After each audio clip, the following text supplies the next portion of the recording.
Disclaimer: the information on this show and provided from or through this show is general in nature and is not specific to you or anyone else. You should not make any decision, financial investment, life, or otherwise, based on any of the information presented on this show without undertaking independent due diligence and consultation with a professional or advisor. You understand that you are using any and all information available on or through this show at your own risk. Try not to be a f***ing idiot.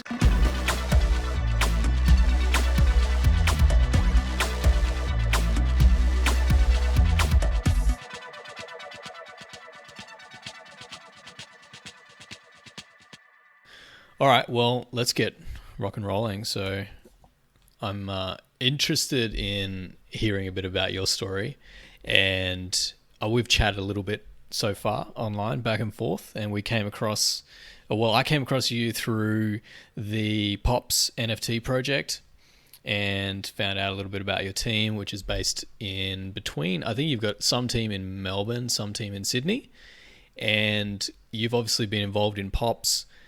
And then from there, you've gone out and you're starting your own project, which I want to dive into and chat about a little bit more.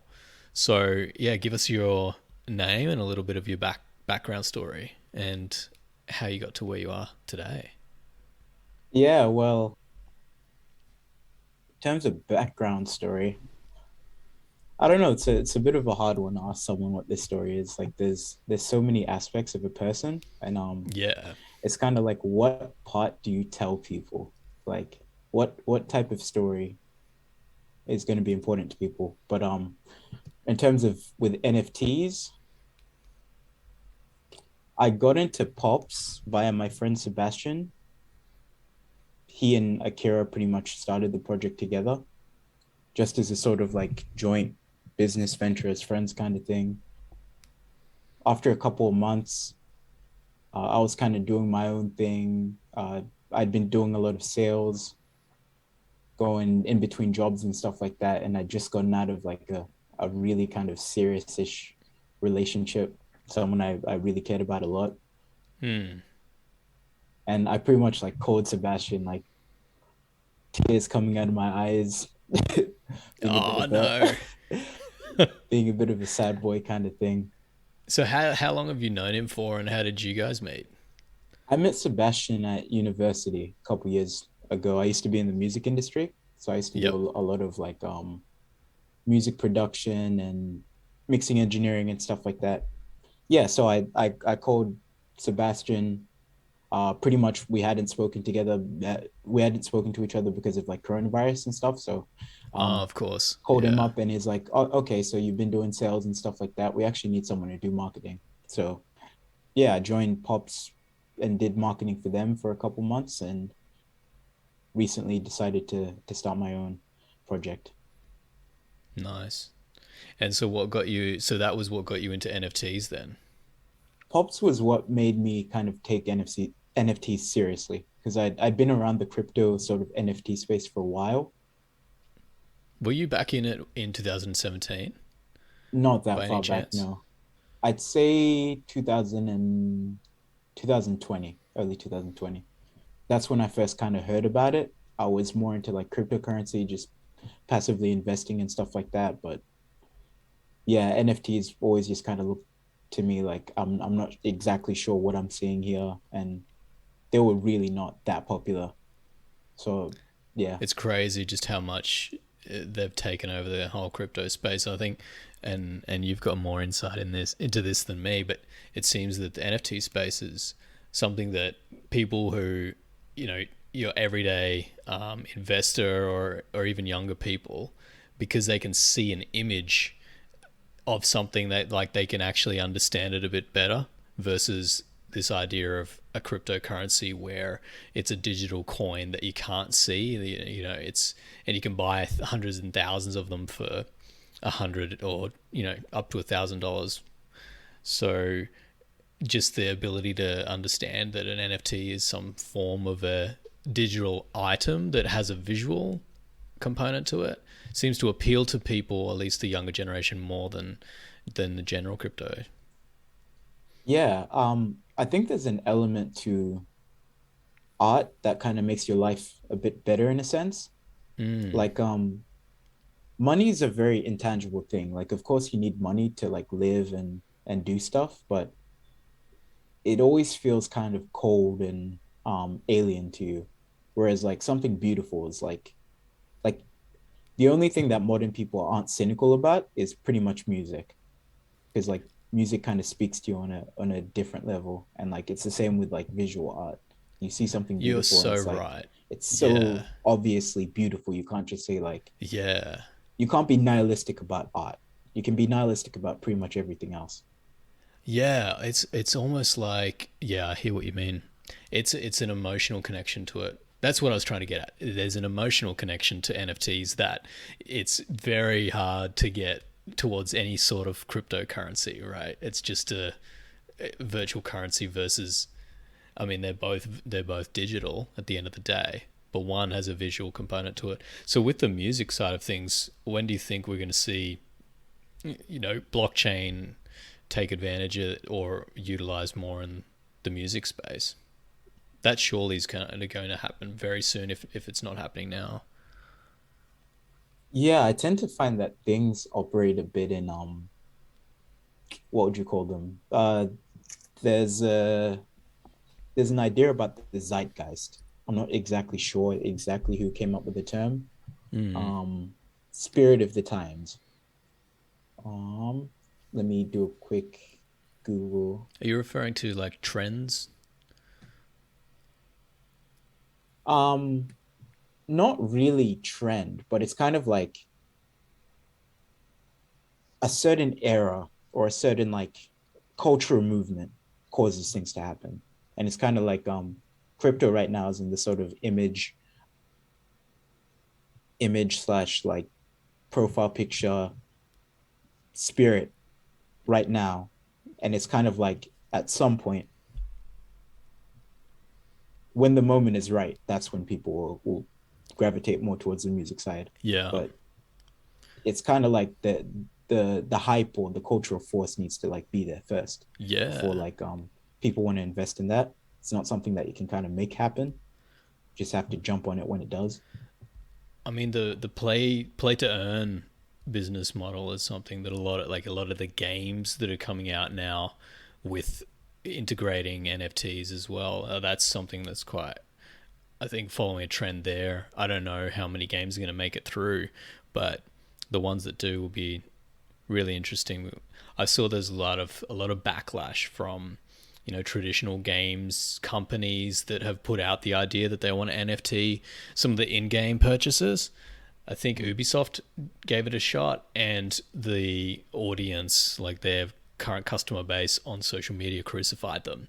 And I think that's, someone was saying, I was listening to another show, they were saying that crypto and NFTs are kind of in this space where, especially with NFTs, people, when they discover NFTs, will either be completely on board, like curious about it, fascinated by it, and believe in it, like exploring and jumping into it. And then there's the flip side of people who are just, I think they've heard probably a bit of negativity or heard mainstream news, and they're just completely anti the idea of NFTs altogether. And so, yeah, I mean, people are reacting to Ubisoft putting out the idea that in-game app purchases could be NFTs. Then they're reacting in a negative way, and this guy was saying, it's they're either uneducated, that the messaging hasn't been clearly conveyed, because if you think about Ubisoft coming out with NFTs would be a beneficial thing. Mm-hmm. The fact that you can walk away and cash out your time is something you could never do in the past. You're paying money and then spending your time without any return. I think the thing about like crypto and NFTs is it's like a completely it's a shift in thinking and like the natural sort of like animalistic response to things like for human beings because like people forget that human beings have this like animal undertone of like instincts and whatever else that other animals have. It's like fear Mm. and like whenever something new happens, like you can't out logic your way out of like that guttural emotional response of like this is suspicious and like I shouldn't trust this. So true. So And I think even people even are generally you go, sorry. sorry. I think people are generally going to react in that way, like in regards to like NFTs and crypto for at least like another year, at least. Yeah, yeah.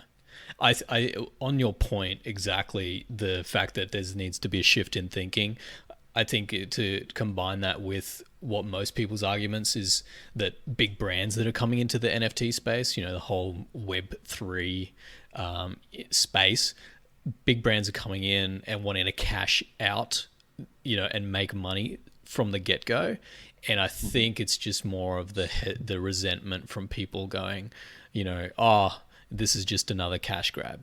Like the Mm. perspective is that Ubisoft is coming in to take more of my money, and that narrative has somehow drowned out in this instance for Ubisoft. It's drowned out the narrative of, now gamers can actually invest in Ubisoft in a different way and actually make some form of return of value, Mm. based on the amount of time and effort and energy they put into this brand's product, which is that is a massive shift in mindset, as you say.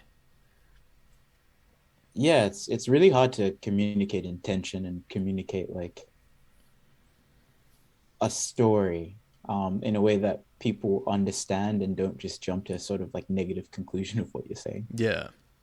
Talk to me about that and about the storytelling, because we've connected a little bit. We've gone into the whole, the we remember the game and the whole pickup industry, and what underlies that is very much about personal development.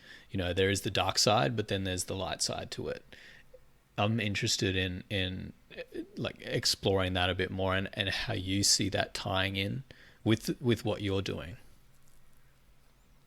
Like a game. Yeah, like game. Yeah. Okay, so I came to the conclusion actually very, very recently that all of our cultural problems kind of like tie back to a definition of like mother and father and like the sort of relationship between male and female. And like this is going to sound like a massive tangent for a while, but it does make Go sense in for it. context of what you're talking Yeah, about. go for it. So the term material, like everything that is around us, material and matter, and all of those types of words for like things, um, originates from the term mother, and the terms for like pattern and like paternal, like you hear people talking about patriarchy all the time, the sort of like societal big um whatever that overarches above us, that kind comes from the word for father. Mm, So it's kind of like there's this weird battle going on right now between like materialism and like tradition going on right now, which is like you can look at it through the lens of like mother and father.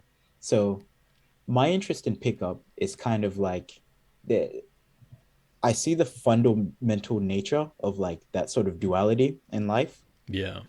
and I recognize that any sort of like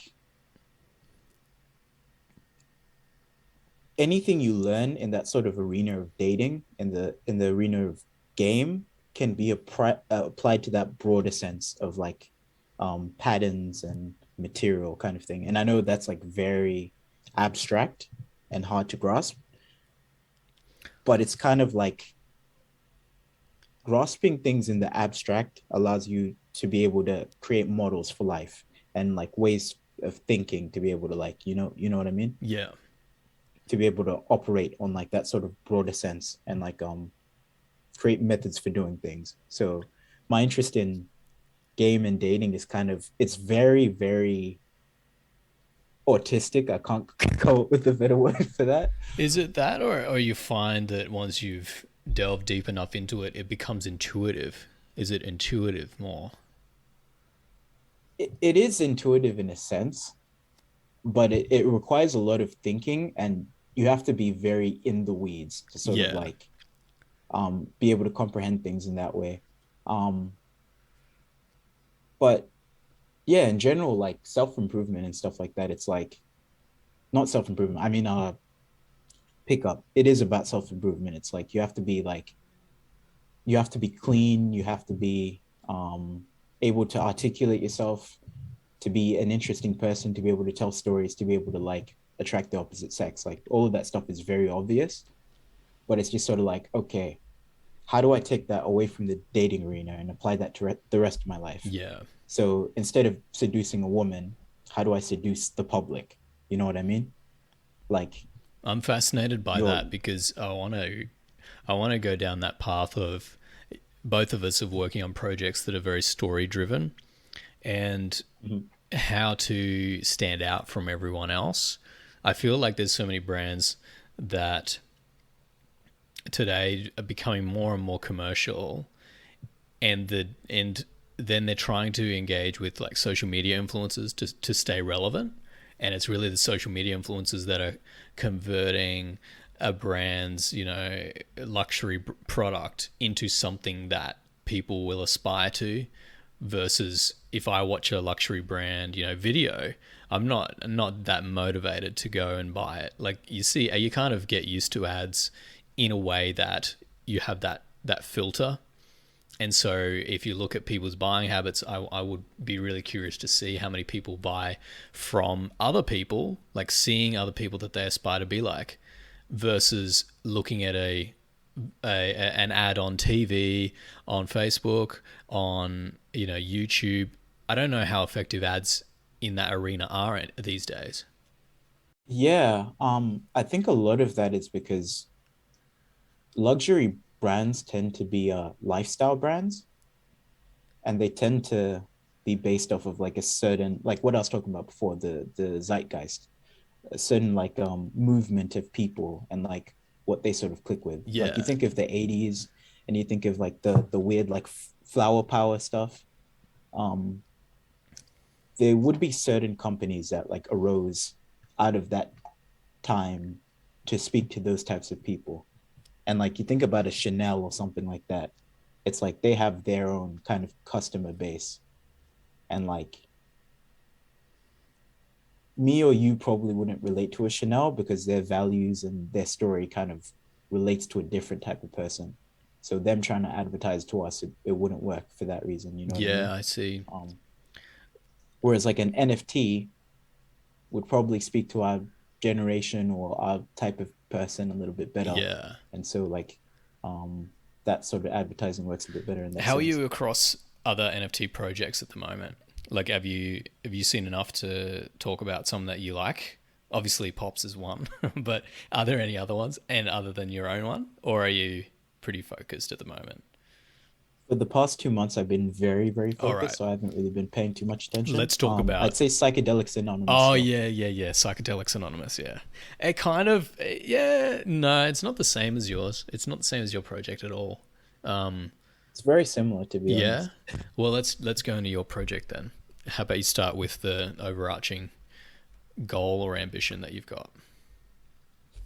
So, with what I was talking about before, with the whole societal problems between mother and father thing, Mm. um, I recognize that like our culture right now is going through a very strange shift. Like everything is very weird right now, and there's a lot of like we're swinging between nihilism and totalitarianism Mm. like very rapidly, and it's quite scary. Um, so Brave New Planet or building planets as a project in general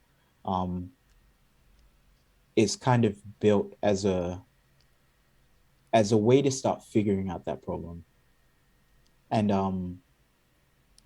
the NFT project itself is essentially like let's create as much like story and like if you look at what Disney does, like as much like cultural products as we can in order to entertain and inspire people as possible so that we can start using that capital to figure out these sort of broader problems with society and like start thinking about that sort of stuff. So that's essentially what it is.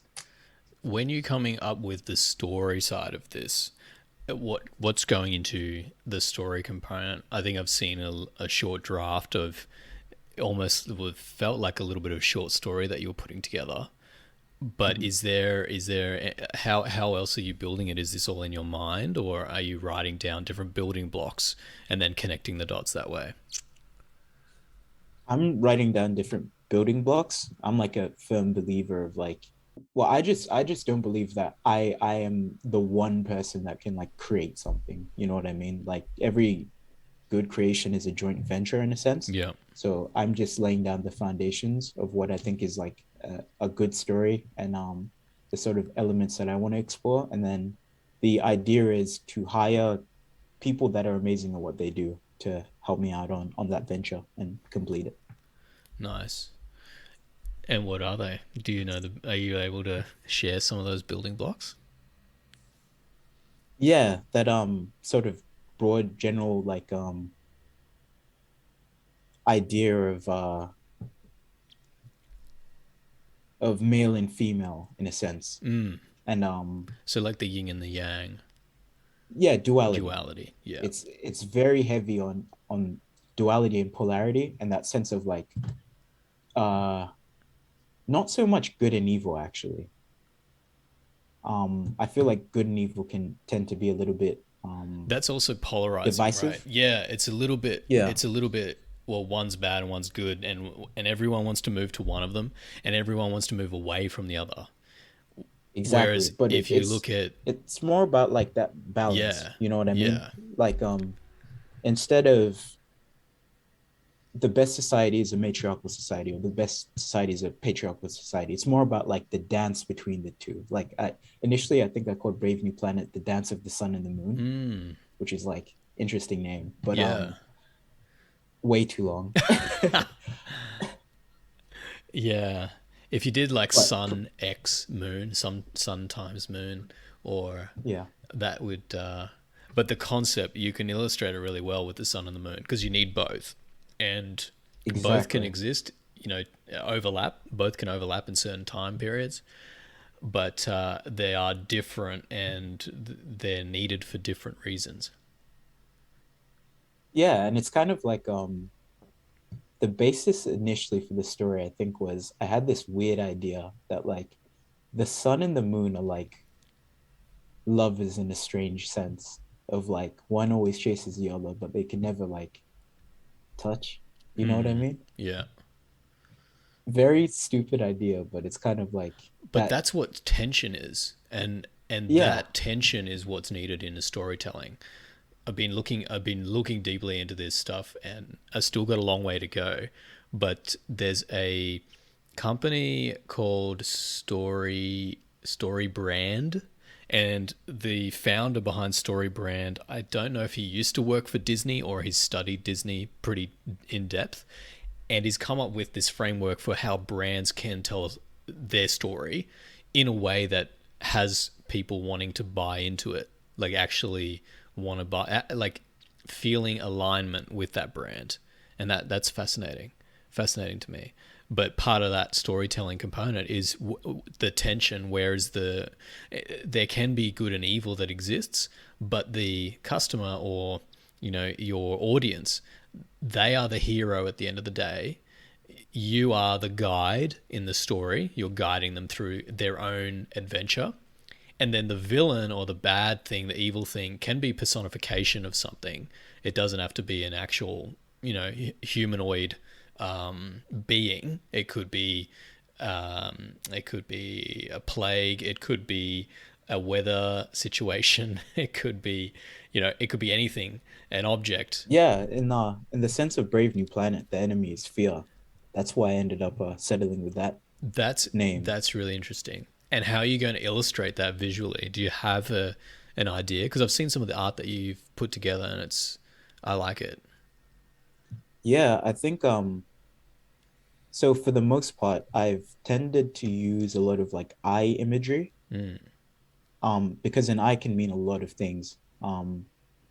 It can mean sort of like your awareness, it can mean being seen. When you're a child, like your mother looking at you. is like the thing that stops you from feeling fear, Hmm. in the sense of like a government or like say a secret society or something like that. It can mean control or whatever people think the Illuminati means.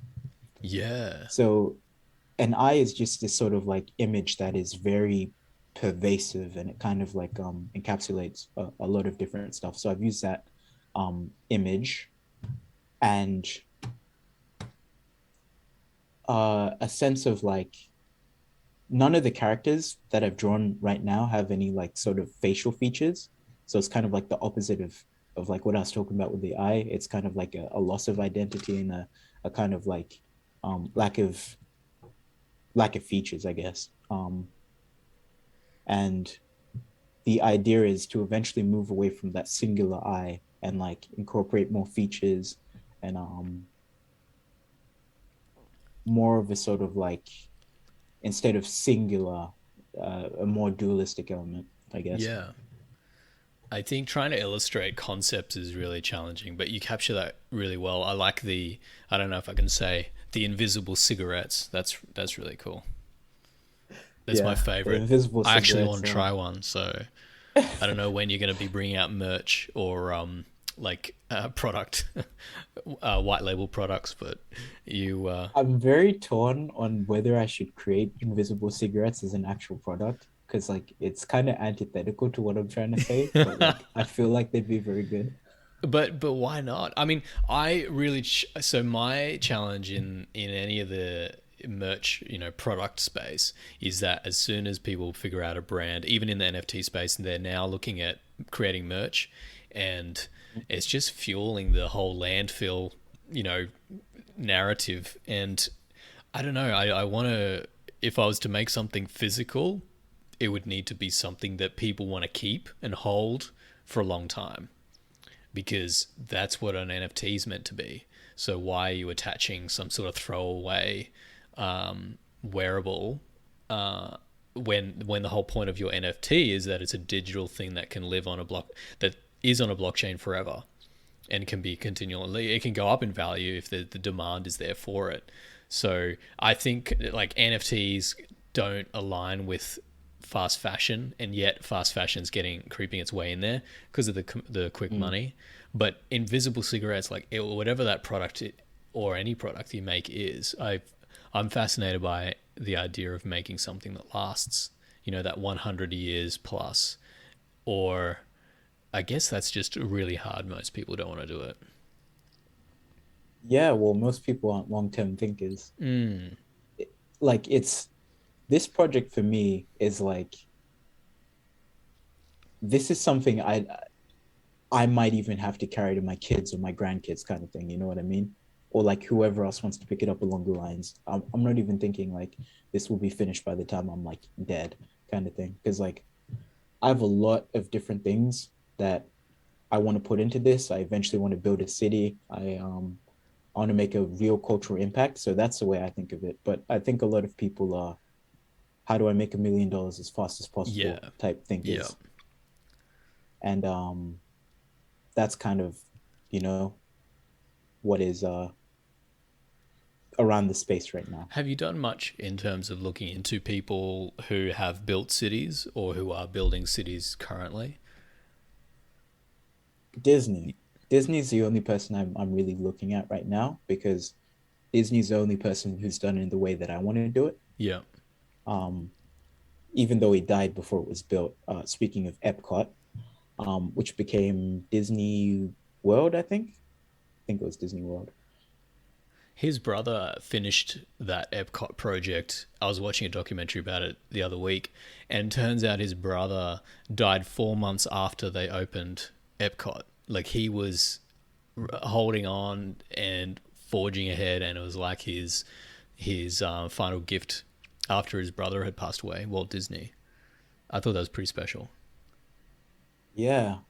He wanted to see it It's through. crazy the amount of willpower that went into that project, Yeah. to get it off the ground by like a lot of different type of people.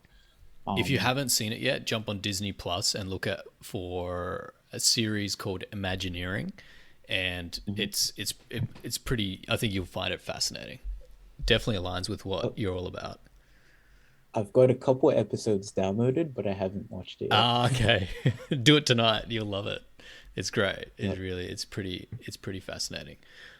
It's But yeah, yeah. Disney's like the only like privately owned city pretty much in the world that like operates on its own sort of like terms.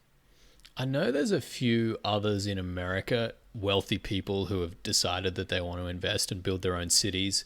And I heard again through another show that I watch, I heard the reasoning behind it. This one guy's worth, multiple millions, not a billionaire yet, but his perspective is that have like the chances of building a brand that lasts 1,000 years. Oh, let's bring it back. The chances of building a brand that lasts 100 years is very slim, very hard, very challenging. But if you build a city, the chances of it surviving 100 years or more is very high. Mhm. I feel like for me personally, that's like no judgment to people that want to do that, like to each their own kind of thing. I'm an anarchist, so I believe everyone should have their own motivations for Mm. stuff. But for me, it's like I'm thinking on a completely different level. Mm. I don't care if no one remembers me. I just want like people to be able to live in a world where they can have children and not have to worry about them being like indoctrinated into some weird beliefs that make them hate their life. And I'm thinking about building a world where people can actually like have some chance of being happy, productive members of a society, pretty much. Which is Brave New World in a nutcase. Brave New World, but without the pills, without the But that's making it so artificialness. hard. Like the pill is the solution. Yeah, but that's the trick. You know what I mean? The trick is that you can have some sort of like quick fix that's gonna just make everything better. Like I even this whole project is not about making a utopia at all. Right. Like I'm fully against the idea of utopia. I'm about protopia, about like the consistent improvement and stacking of betterness over time. You know what I Yeah. mean? Um, but it's not about like creating a freaking state where everything is perfect and everyone just like runs around and frolics. Like in life, Someone's you got to will put have out the suffering. bins at the end of the day. Someone's got to put out the bins, or something's got to put Well, out the that bins. that's You know what I actually a good mean? point. Like, It could why not use yeah, robotics? And why not if you build the exactly. city from the ground up to cater towards some sort of like a technology optimization, then you don't have to have people driving the rubbish trucks to pick up rubbish. And I think actually a great point with whether it was Epcot. I think it was there was one that they project they did before Epcot that Disney was still involved in, and underneath the whole theme park, it was built in a way where there was like a full-on underground tunnel system, and so people above would never see the rubbish, and rubbish was like taken out from underneath them basically. Yeah, well, Even water cooling and Disney water World heating, actually, yeah, Disney crazy. World actually uses that system today. That's crazy, right? Um, Crazy. like I think it's called like vacuum tube system or something like But that. that's the key. Um, It's building cities from scratch, whereas even to this day, like I'm in a city where it's like well we're building on top of what has been here for hundreds of years, and that's ultimately there what's hasn't slowing been us down.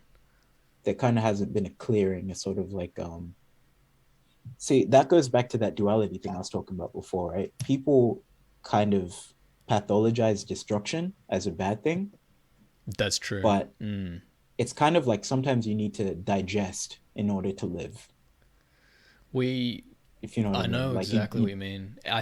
eating is an act of destruction, Yeah, but it propagates life, and it's kind of like sometimes you want to like. I'm not saying tear down society or anything like that, like, but sometimes you need to like remove some dead bits of society and like create something new on top of that. yeah, yeah. That's fascinating. Culturally, there's definitely a sense of holding on to the past that somehow need. I mean, this is the whole purpose of, in my mind, why we still need young people and generations to exist, because the older you get, even I find with myself, the more I get into a certain rhythm and a certain mindset of beliefs, and that stagnates. A good friend of mine was really interested and is interested in the idea of, philosophically, what would it be like to live forever, and is really curious about the technology around that. But my challenge has always been, I don't know if we want people to live forever, because at some point you have diminishing returns. Like, you're going to, if you have the technology to live forever, you need something that's also going to clear out almost who you are as a person. You're going to have to reset that to a Or degree. what happens alternatively, like what you see happening in the modern world, right? Like people used to only live until like 40, right? Mm. So they tended to get things done a little bit quicker. Like Alexander the Great was out conquering nations at like 20, He was done or by 30. maybe even Yeah. like, yeah, maybe even younger than 20. He was already like owning a bunch of countries and stuff like that. But like modern people can't leave home until they're like 30. Yeah. So it's like their life kind of like their lifespan kind of extends in a strange way. So it's like if you can live to 1,000, maybe like you're a teenager up until 300 or something. I'm not sure. Yeah. But there's biological challenges there that you can't get around. Yeah.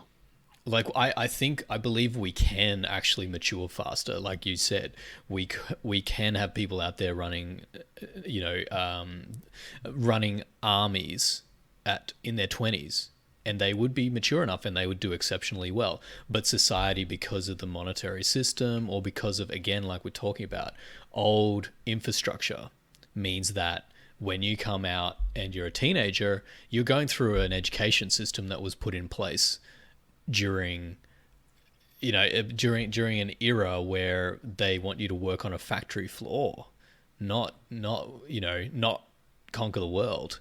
So the kids that in their prime for learning and for stretching and growing are just put into this desk based system where you sit down and you read a book and you just go through the book. I would be very curious to see if you took the same children out and ran them through a different lifestyle, where they would end up by their early 20s. Yeah. And honestly, those are the types of problems I want to be like thinking about solving. And like, because it's like, why isn't everyone taught leadership skills at school? This is a fascinating question. I would premise it with the fact that parents today want their kids, quote unquote, to have a childhood. A lot of parents feel Mm-hmm. like they didn't get the child, like if they had a tough upbringing, if they were thrown into responsibilities from an early age. A lot of Mm-hmm. parents will say that they want their kids to have a childhood because they felt like they didn't get to just be a kid, like they were thrown But into supporting the family at such a young age. But then but who says that isn't like childhood though? You know what I yeah. mean? Like, um, I don't know. It feels kind of strange to me to sort of separate responsibility from like any point of life.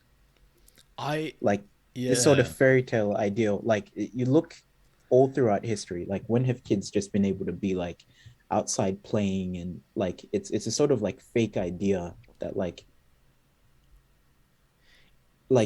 where does it even come from? You know what I mean? That's a good point. Well, it comes from, again, the parents who feel like they missed out on some sort of happiness. Because It's kind of like propaganda from like yeah, watching too many like Disney films, which is weird we did because just of my did a like full loop. love for Disney. Yeah. Yeah, the But dark like side of it's Disney. not That'll a be the next episode. it's not a realistic portrayal of life in any sort of way. Like childhood isn't meant for frolicking around in yards. It's meant for like learning and like finding the skills that you need for the rest of your life. And if you skip out on any of those things, then the rest of your life is not going to be fun. You're going to be playing catch up. Well, this is an interesting point, and I don't find many people, at least around where I'm based, to understand this. The culturally, where I'm physically based, culturally, the point of life is to do the least until you get to your weekend, and then doing even less on your weekend, God, right? But Jesus. I know but that's a cultural challenge that I can't fix that. I cannot fix that. So I align with people that aren't necessarily, they're not like that. So one of the challenges I find is that people they haven't found their calling, and that might be the reason why they're not pursuing it. It just seems like an uphill battle. But a life of purpose, in my mind, far exceeds the a life of leisure. Again, that might just be a cultural perspective, but whatever the challenges are in life, if you feel like if you've got purpose and you're aiming for something bigger than yourself, you will feel good at the end of the day. Whereas that life of leisure, these kids that do experience life without the challenges until their 20s or 30s, I find that they deep down have no purpose, and that eats away at you ultimately. Yeah, I think my personality tends to be more about leisure, funnily Yeah. enough. Um, I think what happened with me was I think I noticed that it's kind of like you don't get what you want with that will. You know what I mean? Mm. Like you can want everything that you want in life. You can say, I want the boat, I want like the beautiful wife, and like I don't know, freaking live in a castle on a hill. Um, but who cares about your wants? You know what I mean? Yeah.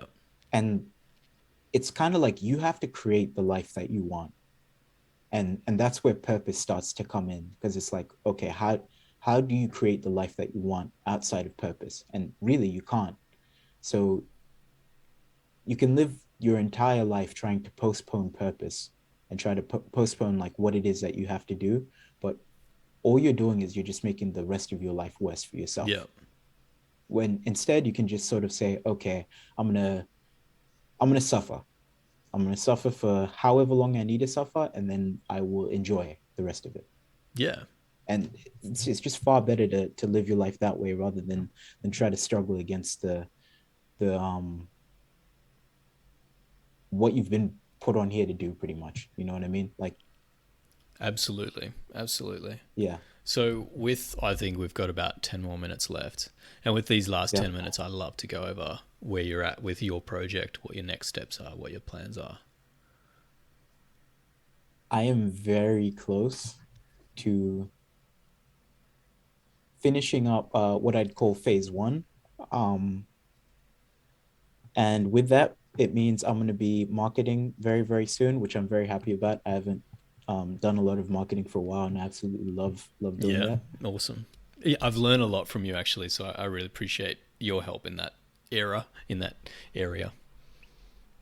Thank you. Yeah, so I'm going to be finishing up the last couple of designs for like the NFTs, and then yeah, finding some people who I think are going to be good fits for the initial stages of the project, and populating it pretty much. Very cool.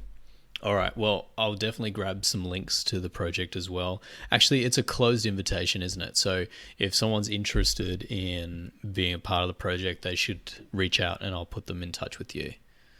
Not really. You want I to don't open think it? I'm going to make it close. Okay.